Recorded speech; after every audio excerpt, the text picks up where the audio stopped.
Hey guys, Robert 3STRONG here.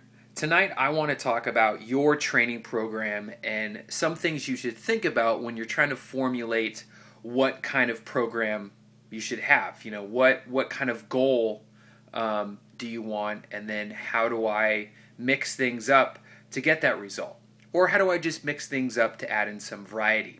And I have a list of 5 different things that will help keep your exercise program fun and effective, and just with all these infinite combinations is just going to keep it that much cooler.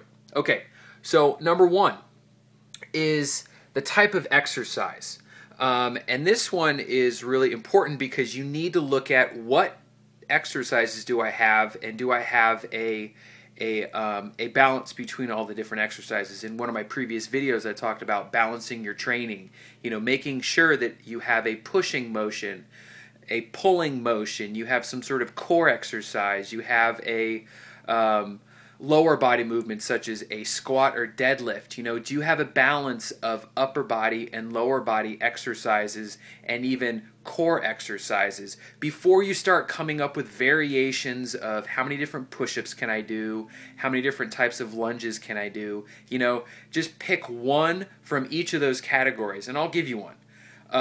Do an overhead press, a pull-up, do some a plank, a squat, and a deadlift, and that's really your bread and butter right there.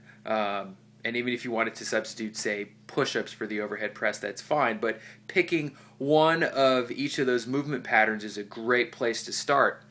Number 2, I'm going to move this over here. Number 2, ooh, it's like the Alfred Hitchcock thing. Number 2 is your reps and sets. Okay, am I going to focus more on the strength end of the spectrum? So maybe I need to have lower reps, heavier weight, which then to compensate, I'll have to add more sets in. So say you have, you know, five sets of 3 reps or something like that. But if I want to go on more the endurance end of the spectrum, maybe I'll have a few sets of higher reps, you know, in the 15, 20, 30 rep range, something like that. And that's a good place to start, but you can kind of change it up. You know, if you go lower reps, go heavier weight. If you go higher reps, go lighter weight, or add more sets, or take a few off. You know, just make it yours and make it fun. The other thing, number 3, is the tempo. So this is the speed of your movement. A lot of times people just get stuck in this pattern of I have to move slowly and I don't want momentum to take over, and don't listen to that crap. It doesn't really matter because your muscles are moving the weight anyway. What do you think is moving that damn weight? So, you know, try moving a little bit faster. If you're used to moving at a fairly slow pace, then try to push your weight and push your reps a little bit faster. Or if you're used to moving fast, you know, slow down. Number 4 is the rest intervals. How much time do you have between your sets? You know, are you giving yourself a lot of time in between the sets? And especially if you're trying to focus on strength and lifting as much weight as possible, oftentimes people treat that as, oh, I just need to go through the sets. You know, give yourself more time the heavier you go. Or you can even try, you know, on the lighter end of the spectrum, give yourself shorter rest periods. Mix those things up. You know, go 30 seconds, go a minute in between, go 15 seconds in between. Give it a shot, see what works. And then this last one is the exercise order.